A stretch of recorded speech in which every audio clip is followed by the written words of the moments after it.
Ladies and gentlemen, Mr. President, thank you very much for giving me this opportunity to defend not just our legacy, but to explain why that legacy is so important, and why actually, if we had any opportunity to prevent the sun setting on the British Empire, we should take that opportunity. There has never been a greater empire in history. There has never been a greater empire, a greater force for good that has collectively galvanized people from across the globe for the benefit of mankind. DK is smiling at me. He reeled off a litany of abuses that had taken place against people, but there is no evidence that there was a causal link, for example, between the British Empire and the killing of 1 million people at partition. It was Pakistani Muslims killing Hindu Indians, and it was Hindu Indians killing Pakistani Muslims. It was not the British perpetrating those killings. And I'm not taking any interruptions. To put the blame at the British Empire is to absolutely hijack the causal link between events that have taken place in the past and to fundamentally misrepresent them. Now, let me just tell you something. I have not a unique position in this debate, but I have an extraordinarily special position because I am half Pakistani. My father is a Pakistani Muslim, and my mother is an Anglo-Saxon, blonde, blue-eyed Christian. She married my father, and I was born in 1965 in Karachi. When I was born in Karachi, we were still benefiting from the tailwinds of the British Empire. And let me describe for you what Karachi was like as a child for me. It was a peaceable city. It was a city in which actually the railways worked, where irrigation worked, where the legal system worked, where corruption was largely absent, where I could go for a run when I was 10 or 12 years old without fearing being stoned because I was showing my legs. It was a country that was at peace. And I had to leave Pakistan in 1979 because after years of governance by Pakistanis themselves, after the British had left, Pakistan had begun to sink. And it was Benazir Bhutto's father who was the subject of a coup in 1977, which yielded a new form of Pakistan, a Pakistan that had no influence from the benefits and tailwinds of the British Empire, but a Pakistan that was founded on fundamental Muslim tenets, Wahhabi fundamentalist Muslim tenets. And those tenets have rendered Pakistan now a shadow of its former self. And if DK thinks that there are no atrocities now taking place in India simply because the British Empire is no longer present in India, he is fundamentally wrong. There are human rights abuses going on in India and Pakistan all the time at the moment. Now that I've got that off my chest, let me start where I would have started. When I left Pakistan, when I was growing up, the chat had always been about what a fantastic association we had with the United Kingdom, how proud we were to have been part of the British Empire. There was no criticism, no looking over our shoulders and thinking, God, we were abused by these white overlords for so long. I can tell you it simply wasn't there. And when my brother, my sister and I had to leave Karachi in 1979 because of what was going on with Zia ul-Haq and the hanging of her father, Benazir Bhutto's father, when we had to leave, I was sat down by my father's cook, who was about, I think, in his late 70s at the time, and he said, Beta, I'm going to speak in Urdu. I'm going to try and speak in Urdu. He said, Beta, mere saath idhar baith jao. Main bahut khush hoon कि तुम England जा रहे हो. ये दुनिया में सबसे बेहतरीन मुल्क है और क्वीन विक्टोरिया हिंदुस्तान की सबसे बेहतरीन बादशाह है, she said. And roughly translated, what that means is, Beta, son, come and sit next to me. I'm absolutely delighted you're going to England. England is the best country in the world, and Queen Victoria was the best ruler that Hindustan, India, in its broader context, has. And I said to him, his name was Yasin, I said, Yasin, she's dead. She's gone. And he said, she will never die. She lives on in our hearts. And this was a man who worked humbly as a cook for my father. And he carried the flame. He was probably born at about the time that she died. He carried the flame of Queen Victoria in his heart. He loved the British Empire. That love doesn't come out of abuse by the British. It comes out of something patrician.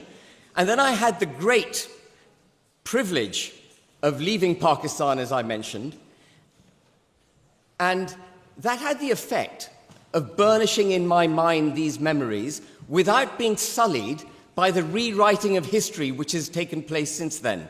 And I'm able to go back to the 70s and capture these memories and hold them dear and see the empire for what it was. But then I had another great privilege, which was to go to rugby school. Now, we all talk, those of us who've had the great privilege of going to public schools in this country, we all kind of jocularly talk about the provenance of our various schools. My son went to Winchester. He claims his school has a greater claim to the heritage of the United Kingdom because it's marginally older than rugby. And Eton, I think, claims the biggest privilege. But, and be utterly clear on this point, the entire educational establishment, which all of you are here for today, was started in the 19th century, including rugby, including Winchester, including Eton, including Oxford, including Oriel College, including this union. All of that owes its existence to the British Empire. The ability to speak freely, the ability to debate without fear of mortal attack. I'm not taking any interruptions. The ability to speak without fear of mortal threat was a British-born concept. And it was through that concept, Mr. Ashworth spoke so brilliantly about the values of the British Empire. At the heart of those was the ability to debate without fear. And we saw also, and I'm just going to go back to the patrician aspect of the British Empire, William Wilberforce, an evangelical Christian, who at the zenith of British power, and no empire in history has ever done this, at the zenith of British power, when there was no need to do it, he abolished the slave trade. He campaigned for and succeeded in abolishing the slave trade in 1807, and then in 1833, the owning of slaves was made illegal, and as Mr. Ashworth rightly pointed out, or I think you pointed out, we then spent the next 60 years as a country policing the high seas, making sure that that trade was shut down at vast cost to this country. And yet, when I meet students from across the United Kingdom now, so traduced has our history become that I get told repeatedly that we made our money on the slave trade. No, ladies and gentlemen, we did not make our money on the slave trade. We made our wealth, our heritage, by being good global citizens. We abolished the slave trade. No empire in history has ever done that. And it was, I'm not taking any interruptions, and it was William Wilberforce's son, third son, Samuel Wilberforce, who, not so far from here, was able, as a bishop in the Christian church, to debate with Thomas Huxley over the issue of evolution and whether or not mankind was descended from apes, was able to debate that at a time when Christianity was powerful, at a time when Christianity could have shut down Thomas Huxley, at a time when Christianity could have done to Thomas Huxley what so many people in this chamber, in this university, wish to do to voices of dissent: cancel them. But they didn't. They had a civil debate in 1860 about the theory of evolution, and that ended in good spirits, and they had supper together afterwards.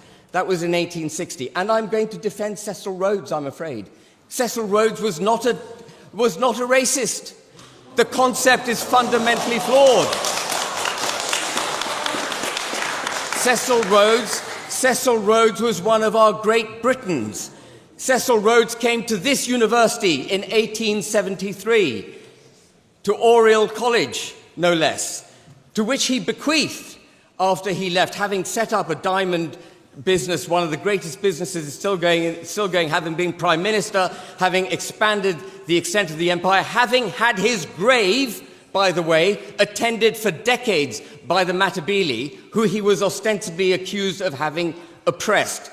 Cecil Rhodes was a hero, and I want to read, yeah, you lot need to listen to this. I want to read what he actually said in his last will and testament. It may come as a shock to some of you, but it shouldn't. What he said in his last will and testament is, this is in respect of the Rhodes Scholarship, no student shall be qualified or disqualified for election on account of his race or religious opinion. That is fundamentally unprejudiced and not racist. And if you can't get that through your heads, you really are not getting a very good education at Oxford anymore. And I find it frankly barbaric that those of you in 2016, I think it was, that made the case, not against Cecil Rhodes, fine, we can debate Cecil Rhodes if you really want to, you'll lose that debate, but those of you in this university who made the case to tear down his statue, that is barbaric, that is nihilist, that is turning your back on the very values that Mr. Ashworth was talking about. And then the last Great Britain that I want to talk about, who has been also traduced during this debate, is Winston Churchill. Make no mistake that without Winston Churchill, none of you would be here. It is on the shoulders of people like William Wilberforce, Samuel Wilberforce, Thomas Huxley, Cecil Rhodes, Nelson, and of course Winston Churchill, that we have the great benefit of being in this chamber today.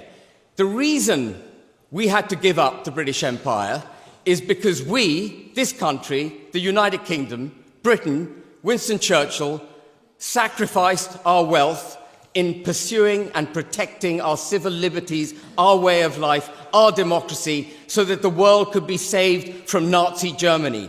And if you think, I don't care, if you think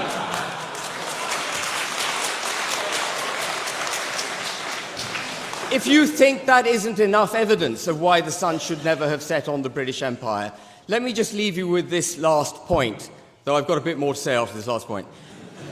Let me leave you with this last point. When the empire was beginning to be brought to a close, we set up the Commonwealth. Virtually every single member of the empire joined the Commonwealth. You are all coming from far reaches of the British Empire, many of you coming from far reaches of the British Empire to Oxford. And you're welcomed here. And yet you come here and you traduce our history and you tell lies about our history. And that is not acceptable. And I am sick and tired of hearing people in the pursuit of, I think you touched on it, Olivia, progressive discrimination, which is nothing other than racism and prejudice. I'm sick and tired of sacrificing our values, the values about which Mr. Ashworth spoke, on the altar of this failed progressive discrimination. This is the greatest country in the world. It had the greatest empire in the world. That empire delivered unbelievable good for the world. And it is a tragedy that the sun has set or is setting. I think, as you rightly pointed out, we do still have the Falklands and a few other islands. It is a tragedy that is not recognized. And it is to your detriment that it's not recognized. Because if you were to recognize it and take your lead from these very great forefathers that we had, you would be better off, and we as a country and the world generally would be much better off. Thank you very much, ladies and gentlemen.